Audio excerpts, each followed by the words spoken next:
Islam, agama, ketuhanan Maha Esa, tapi berkebudayaan. Mau? Tolak? Begitu hidup ini. Jangan cerita politik Pak Ustaz. Ini bukan cerita politik, aku cerita agama yang sedang mau dirusak dengan cara politik. Betul?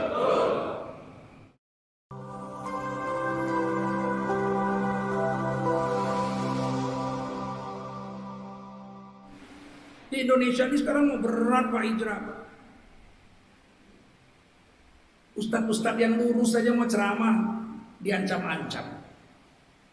Ustadz Abdul Somad di beberapa tempat diusir, nggak boleh ceramah. Ini mau pergi ke Inggris diusir, nggak boleh ceramah. Siapa punya kerja itu? Nggak mungkin nggak ada yang mengatur itu. Betul? Betul nggak? Mesti ada yang ngatur itu. Payah kita mau menyampaikan kebenaran aja. Padahal negara kita ini 230 juta orang Islam dari 267. Mau menyampaikan kebenaran Quran aja nggak bisa, susah.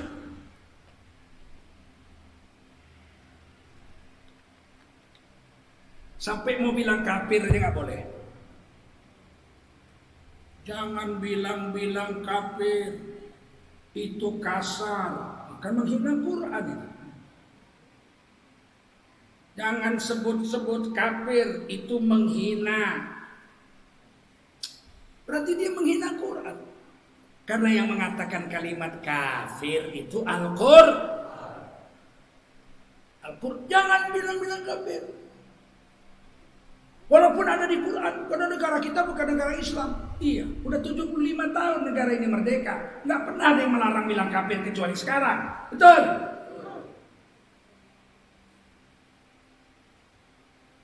Sebelum Nabi Adam turun dari surga ke dunia, kata kafir udah ada. Setuju? Nabi Adam masih di surga, kata kafir udah muncul. Lihat di Quran surah Al-Baqarah. Wa in qulna lil malaikati isjudu li Adam. Dan ingat ketika Allah berfirman pada malaikat-malaikatnya, sujudlah kamu kepada Nabi Adam. Isjudu li Adam fasajadu illa iblis, maka sujudlah seluruh malaikat kecuali iblis. Aba wastakbar, congkak dan sombong, iblis menolak sujud. Wa kana minal kafirin, jadilah iblis golongan kafir. Golongan yang kuat, golongan belum ada manusia di dunia kafir, sudah ada di Quran. Betul? Tiba-tiba jangan bilang-bilang kafir. Kafir itu kasar. Di mana kasarnya? Kamus Besar Bahasa Indonesia mengatakan kafir itu menutup hati dari Allah dan Rasul. Di mana kasarnya? Asal kata kafaro yakfuru kufron, menutup. Nih meja dipasang telapak meja nih. Ini bahasa Arabnya kafaro yakfuru kufron, menutup meja ini dengan tapak meja. Bahasa Inggrisnya to cover, covering, cover, mengcover ini. Itu bahasa Arab. Memasang taplak meja ini, menutup meja dengan taplak meja ini, bahasa Arabnya kafaro. Orang yang memasang ini kafir. Siapa tadi yang masang nih? Siapa yang masang? Kafir. Di mana ada kasar? Nggak ada kasar. Masa ada Quran kasar? Ada Quran kasar? Ada Quran kasar? Berani mereka bilang Quran kasar sekarang? Luar biasa sekali. Kita 230 juta di sini. Mereka berani bilang Quran kasar. Giliran kita protes ini bilang Ustadz radikal. Ustadz radikal. Mau dikasih sertifikat. Menteri Agama dulu dikasih sertifikat, ya enggak? Jangan-jangan enggak lulus Al-Fatihah.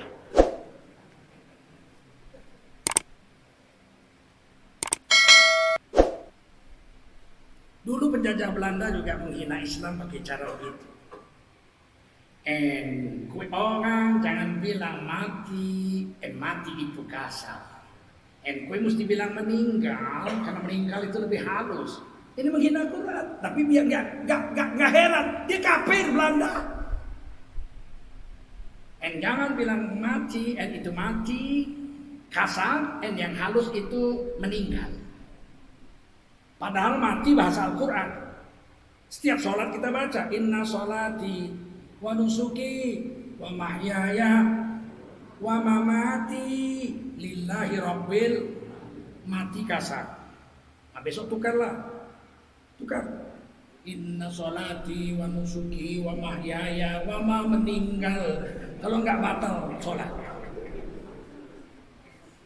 Ini kerja kafir Pak, dari dulu begitu kerjanya. En mati itu kasar, en gue mesti bilang meninggal. Padahal mati itu bahasa Arab, ada di Quran. Dipakai Nabi. Idza mata ibnu Adam inqata'a anhu amaluh. Betul enggak? Kalau sudah mati, idza mata, Rasulullah pun bilang mati juga. Kasar. Dan kita diam, harus protes. Menir, mati itu bahasa Quran, bahasa hadis tidak mungkin kasar. Jangan diganti meninggal, tetap aja mati. Yang kasar itu mampui. Betul. Kita nggak nyambung, kita dihancurkan kita.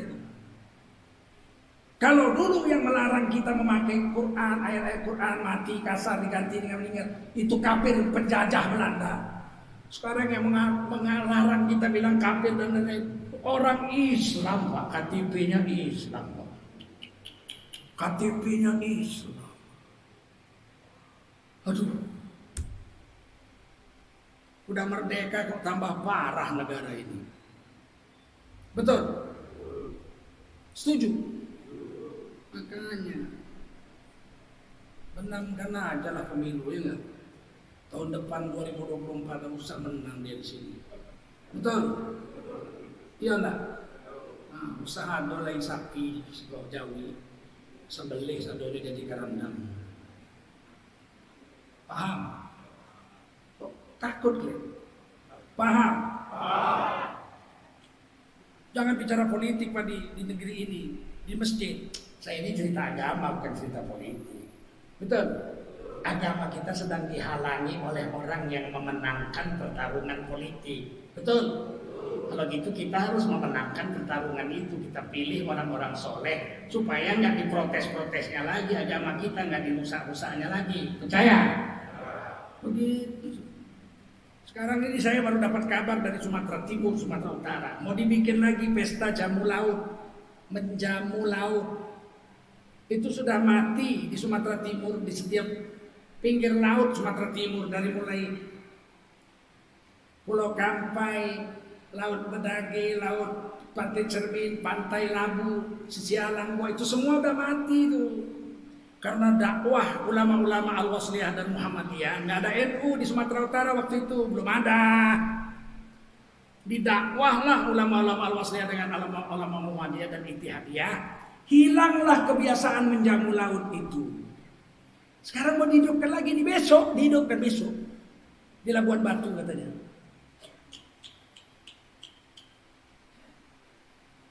Ini kebudayaan Pak, bukan agama. Kalau membaca Bismillah kok, sholawat Nabi kok, betul? Kok nggak bawa-bawa agama? Yang membuatnya orang Melayu kok, 100% orang Islam. Saya pernah menelitinya itu waktu saya masih kuliah di USU, jurusan linguistik. Kenapa diberhentikan? Karena jamu laut itu pawang-pawangnya, dukun-dukunnya tobat semua, naik haji tobat, umroh tobat. Ternyata syairnya itu memang musyrik, memuja-muja setan, memuja-muja jin. Saya tulis syairnya atas nama Universitas Sumatera Utara dengan dosen saya waktu itu meneliti. Mau dengar syairnya? Nah, dengar kalian baik-baik. Disiapkan makanan, ditaruh ke dalam sampah, dianyutkan ke laut, mau memberi makan laut. Laut kan marah gitu, kurang ajar kau segini besarnya, aku cuman kau kasih makan sesampan, terus kau minta ikan setahun. Akal dipakai dong. Setelah dianyutkan itu sesajen, kalau bahasa Melayunya jamuan, bahasa Jawanya sesajen, bahasa Melayunya apa? Jamuan, jamu laut. Setelah dianyutkan, pawangnya menyanyikan syair itu. Ahu Jembalang langit, jembalang air, jembalang tanah, jembalang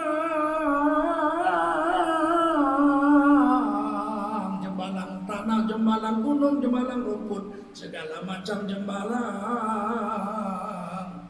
Anaklah cucu minta rezeki, ahoy, ala ahoy, ahoy. Tahu jembalang itu apa? Jembalang itu bahasa Melayu artinya jin. Jin. Orang Riau menyebutnya mambang. Apa namanya? Mambang. Kalau orang Melayu Sumatera Timur menyebutnya jembalang. Orang Minang apa namanya? Hah? Jembalang. Dipanggil jembalang. Katanya kami menjamu laut, minta sama Allah. Minta sama Allah tapi yang dipanggil jembalang. Ini pantas diteruskan atau ditutup ini? Nah kita ditutup sekarang bilang anti kebudayaan. Ini bukan negara Islam, Bu. Jangan halangi kami berbudaya. Diadu domba hari ini agama dengan budaya. Jahat nih.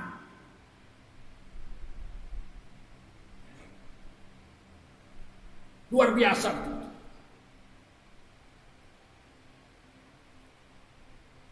Jangan heran Bapak Ibu, sudah 6 tahun mereka udah buat ini. Namanya ketuhanan yang berkebudayaan. Apa namanya?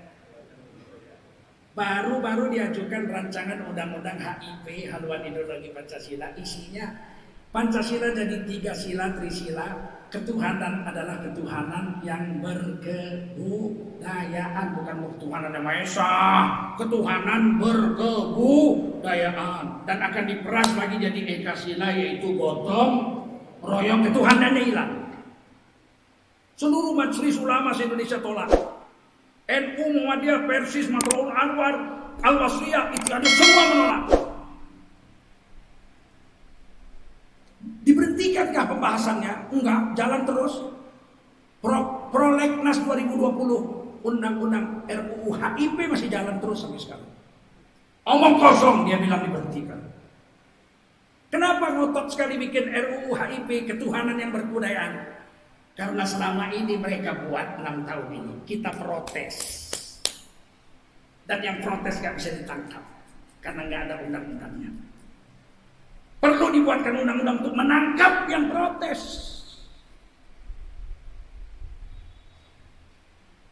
Ini analisa saya betul, percaya dia. 3 tahun yang lalu di Istana Negara dibuatlah Isra dan Mi'raj di Istana Negara. Pembacaan Al-Quran jadi saya dikirimi di Facebook rekaman dari TVRI. Para pemirsa sekalian, Isra dan Mi'raj tahun ini di Istana Negara akan menampilkan qori namanya si Polan bin Fulan, dosen Universitas Islam Negeri Yogyakarta, membacakan surah Al-Isra ayat 1 sampai sekian dan membacakan surah An-Najm ayat 1 sampai sekian dengan membawakan pembacaan ayat suci Al-Quran memakai lagu Langgam Nusantara. Langgam lagu Nusantara. Saya heran, hebat nih baca Quran Nusantara nih. Belum pernah tahu. Keluar orang kecil-kecil pakai jas hitam. Kapan pula Nusantara pakai jas? Ada Nusantara pakai jas. Yang pakai jas penjajah Belanda. Betul. Orang Minang pakai telur belango, ya enggak? Orang Aceh pakai makecup. Orang Jawa pakai belangkon, pakai basket, pakai sarung. Orang Papua pakai koteka. Nggak ada pakai jas budaya Nusantara. Nggak ada. Carilah pakaian adat pakai jas, nggak ada. Betul. Katanya Nusantara kok pakai baju jas. Rupanya yang Nusantara lagunya. Lagu Qurannya Nusantara. Begitu dia baca, Subhanalladzi asra bi'abdihi layla lailam minal masjidil haram. Kalau ada aku di situ, ku cabuti kumisnya. Menghinanya dia sama agama kita. Mungkin dia nggak mampu baca Quran lagu Arab internasional. Orang dia juara internasional kok. Yang baca itu sengaja diperintahkan untuk baca Quran lagu Nusantara. Kita protes. Ulama-ulama banyak yang protes. Ada juga yang bela, itulah hebatnya bangsa Indonesia. Ada yang tidak apa-apa, mau lagu Arab, mau lagu Jawa ya tidak apa-apa. Yang penting tajwidnya nggak rusak. Kalau pakai lagu Jawa pasti tajwidnya rusak. Betul? Betul? Pasti rusak. Apalagi Al-Quran itu bahasa Arab yang bilang Allah. Inna anzalnahu Qur'anan Arabiyya la'allakum ta'qilun. Sesungguhnya Al-Quran itu kami turunkan dalam bahasa Arab agar kau pakai akalmu untuk berpikir. Quran bahasa Arab kok lagunya Jawa? Nggak cocok, betul? Tiba-tiba Menteri Agama waktu itu pidato sebulan kemudian kurang lebih. Penutupan seleksi nasional tilawatil Quran di Manado. Kata Menteri Agama waktu itu, saudara-saudara, setelah menutup seleksi Quran tingkat nasional ini, kita akan membuat musabaqah tilawatil Quran yang pertama dengan memakai lagu-lagu langgam lagu-lagu Nusantara. Duitnya sudah ada, tinggal melaksanakan. Protes lagi kita lagu-lagu. Nggak jadi dibuat. Sekarang diluncurkan rancangan undang-undang haluan ideologi Pancasila, ketuhanan yang berkebudayaan, menjamu laut dan lain-lain mulai dihidupkan lagi. Baca Quran nanti sebentar lagi. Bayangkan kalau baca Quran lagunya lagu daerah, coba. Peserta nomor undian 1 dari Sumatera Barat membacakan ayat suci Al-Quran, membawakan lagu Barana Ampe. Indak dape sama sobujan ya orang oi Barana Ampe dan nanti juo wadduha walaili idza saja. Macam mana coba?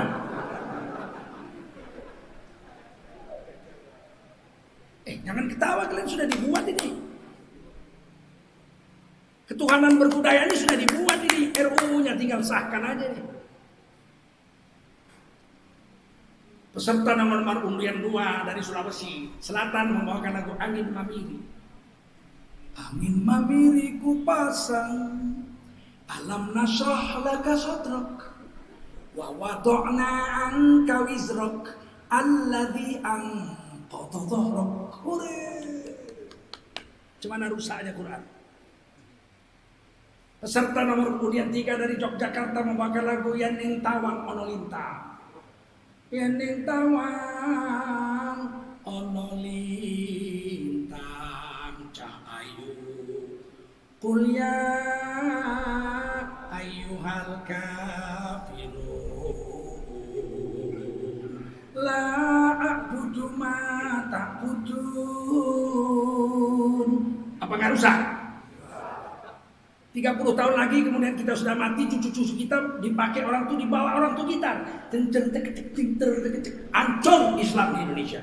Islam, agama, ketuhanan Maha Esa, tapi berkebudayaan. Mau?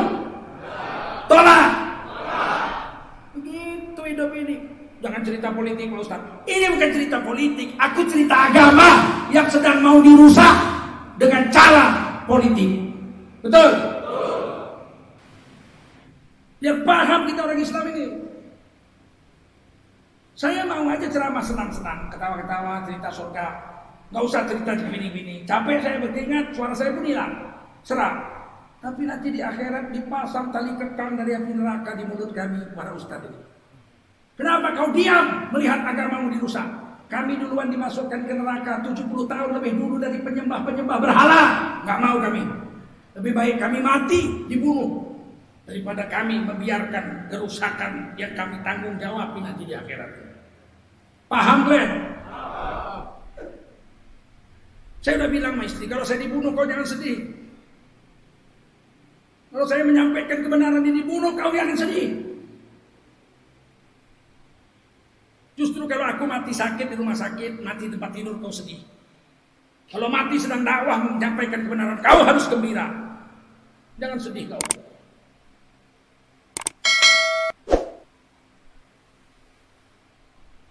Tidak bisa saya bayangkan bagaimana besok sholat Jumat di sini. Imamnya pakai baju petro, pakai sarung, nggak pakai baju, pakai sanggul. Oh ya, ayyuhal kafirun.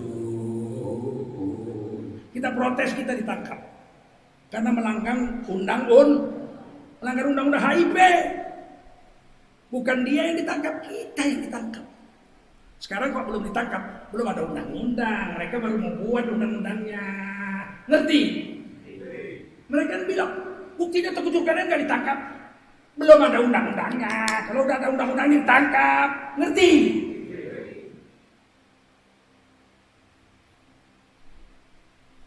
Sedangkan kebudayaan aja kalau nggak pakai kebudayaan yang sama ditolak orang. Apalagi wahyu. Agama itu kan wahyu, betul? Dipakai dengan budaya. Mana cocok? Wahyu harus pakai syariat yang dibawa Rasulullah Sallallahu Alaihi Wasallam. Setuju? Adat itu mesti diperbaiki. Adat harus bersendi syarak. Jangan syaraknya ditukar jadi adat. Udah ratusan tahun kita diajari nenek moyang kita, adat itu harus bersendi syarak. Syarak mengato adat. Jangan adat mengato syarak memakai. Kau tukar pula agama kami dengan kebudayaan. Alhamdulillah kita ini orang Minang.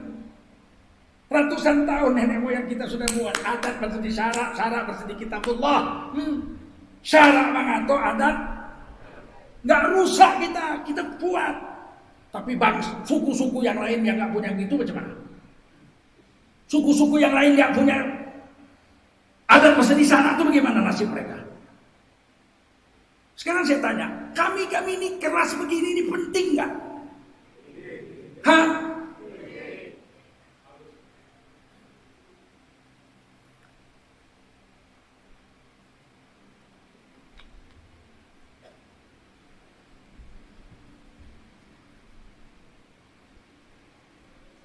Adat saja harus pakai adat yang sama baru diterima. Kalau adat kebudayaan yang sama dipakai budaya yang lain tidak cocok. Contoh, nyanyi kan kebudayaan ya kan?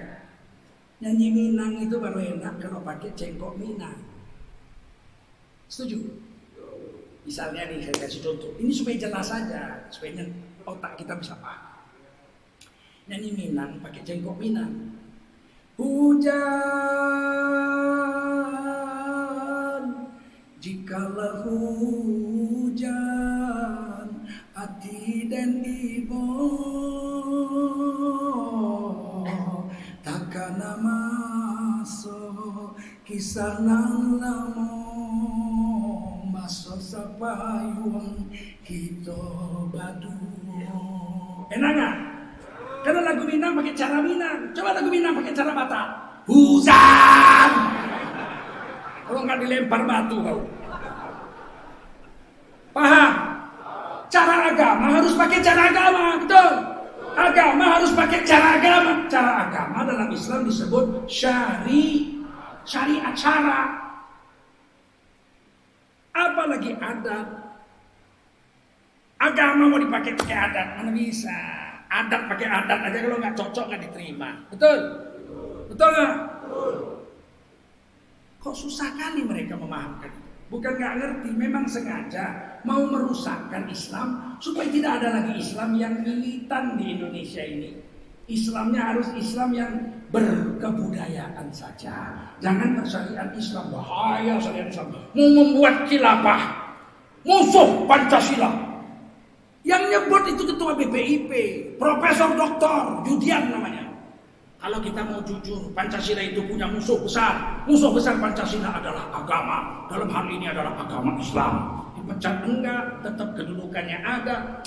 Digaji 70 juta pakai duit kita, duit rakyat. Sudah dibilangnya Pancasila itu musuhnya adalah Islam. Terang-terangan di televisi dia bilang. Kita protes, nggak ditangkap, nggak dipecat, tetap kepala BPIP. Bagaimana dia mau membina Pancasila kalau begitu? Jalan pikiran otaknya itu. Kan bahaya, Pancasila musuhnya agama Islam. Nah, kalau gitu kita harus pilih salah satu. Kalau agama dengan Pancasila bermusuhan, pilih Pancasila apa pilih agama? Pilih agama berarti menentang negara, ditangkap. Pilih Pancasila, buang agama, murtad.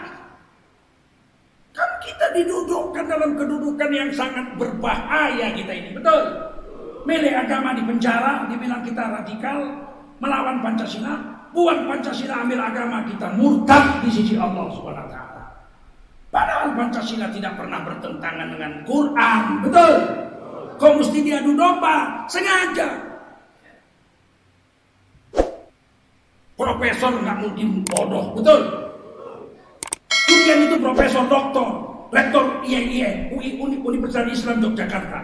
Bukan orang bodoh dia. Kenapa dia bilang begitu? Sengaja. Nggak pernah minta maaf kok sampai sekarang. Nggak pernah minta maaf sampai sekarang. Di Istana Negara baca Quran lagu Jawa. Sengaja apa nggak? Kuat jawabnya, sengaja nggak? Dan nggak pernah minta maaf sampai sekarang. Malah mau dibikin undang-undangnya ketuhanan yang berkebudayaan. Nggak ngerti. Sebetulnya kami ini Pak, ini kan menempuh maut ini menjelaskan ini. Betul? Tapi nggak peduli kami itu. Kalau kami mau kaya sekarang ini jadi penjilat aja. Kaya, betul nggak? Nggak mau kami. Buat apa itu? Buat apa kaya dari menjilat? Menjilat kebejatan. Buat apa itu?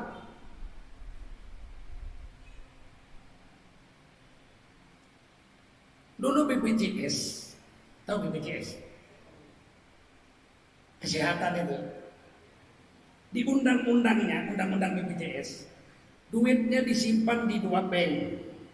Bank konvensional dan bank syariah. Dalam kenyataannya semua banknya disimpan di bank riba, tidak satu rupiah pun disimpan di bank konvensional.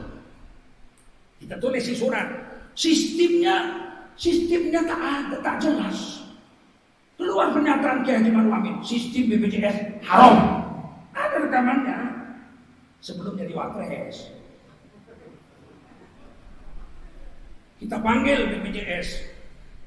Ini BPJS ini apa? Kalau asuransi jelas, asuransi, ya enggak? Asuransi syariat ada. Sistemnya apa? Misalnya kita bayar 100.000 sebulan. 4.000 itu dihitung sebagai tabungan abadi, dana ta'awun, tolong menolong. Jadi kalau setahun ini saya bayar 100.000 setahun, saya nggak sakit, maka uangnya dikembalikan sebagian, tapi 4% 4.000 setiap bulan itu nggak bisa diambil jadi tabungan nasional, dana tolong menolong. Kalau ada yang sakit berobat, diambil dari dana tolong menolong itu sistem asuransi syariah. Kita tanya, ini BPJS asuransi? Bukan. Harus dibuat yang halal. Kalau bukan asuransi apa? Pinjam meminjam? Bukan. Terus apa? Coba apa? Oh itu iuran nasional tolong menolong untuk menanggulangi sakit ke orang seluruh Indonesia. Itu, iya. Terus kalau terlambat, kok didenda? Kok didenda? Terlambat kok didenda? Sampai sekarang enggak. Akhirnya dibuatlah perjanjian akan membuat asuransi BPJS ini dua sistem. Sistem asuransi konvensional dan sistem asuransi syariah. Sampai sekarang Pak nggak pernah datang lagi. Nggak ada sampai sekarang niat untuk membuat jadi syariah. Sekarang saya tanya, BPJS itu akadnya apa? Asuransi? Bukan. Oh, tolong menolong. Kalau tolong menolong kenapa terlambat bayar didenda? Mana ada orang tolong menolong didenda? Pak, tolong saya Pak, besok ya. Tiba-tiba besok nggak bisa karena sibuk dibayarnya, ditolongnya saya. 2 hari kemudian denda Pak 5% karena terlambat menolong saya, begitu. Begitu. Sampai sekarang nggak jelas itu Pak. Tiba-tiba keluar pernyataan BPJS itu bagus. Kemarin haram, sekarang bagus. Yang mana yang betul ini? Terus kita harus diam. Penceramah, ustaz-ustaz diam. Kita harus menebarkan kesejukan. Sejuk. Kalau mau sejuk masuk kulkas kau. Sama otak-otak membeku dibikin di situ. Nggak ngerti kita sekarang. Nggak ngerti.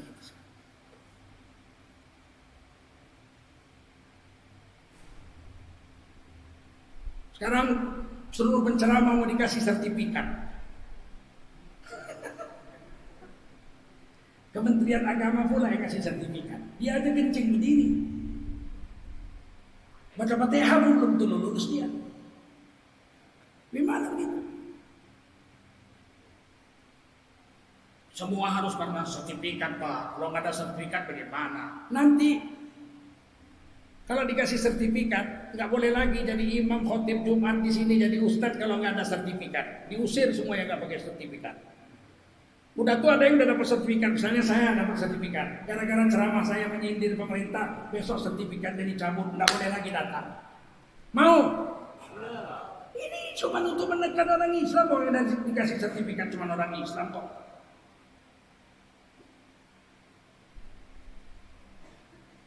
Sebelum digulirkan mau dikasih sertifikat, diomongin dulu sama Menteri Agama.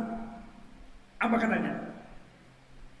Terorisme itu, radikalisme itu munculnya dari masjid. Dikirimlah anak-anak yang ganteng-ganteng, bahasa Inggrisnya good looking, penghafal-penghafal Quran. Dari situlah dimasukkan radikal. Berarti kan radikal di Indonesia ini cuma orang Islam, karena berasal dari masjid. Betul? Jadi penghafal-penghafal Quran itu jadi terdakwa semua, calon teroris. Itu yang bilang Menteri, betul? 3-4 bulan sebelumnya ada dosen UI dipasangnya di Twitter, anak-anak penghafal Quran itu diambilnya fotonya. Adik-adikku calon teroris, coba. Adik-adikku calon, memang udah diarahkan ke sana.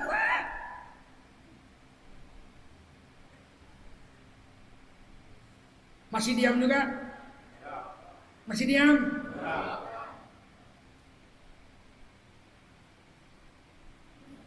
Maka saya hari ini, tadi malam saya bersyukur sekali saya. Aduh, Bapak Insinyur Mulyadi memulangkan rekomendasi dari PDIP. Nggak mau didukung oleh PDIP. Allah, sujud syukur saya Allah. Hari ini saya dapat hiburan besar di tanah kakek, kelahiran kakek saya, Minangkabau. Di Aceh 1 kursi pun nggak dapat PDIP. 81 kursi DPRD dengan DPRD, 1 pun nggak dapat PDIP. Di sini pusat nggak dapat, DPRD dapat 3. Mudah-mudahan tahun 2024 1 pun tak dapat ya.